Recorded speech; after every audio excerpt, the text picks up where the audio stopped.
Kom igen nu älskling, du kommer höra det här sen.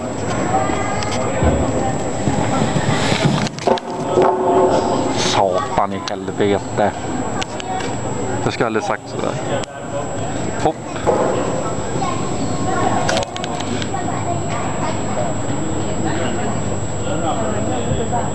Nu bråkar han lite grann, va? Eller?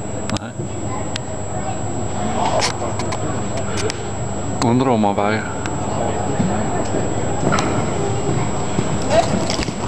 Det är bara otur tror jag att de river också, för det går ju annars ganska bra.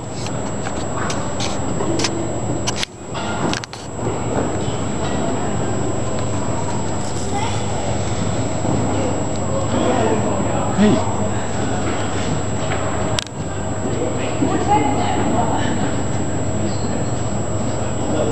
Ja. Är det botten kvar nu?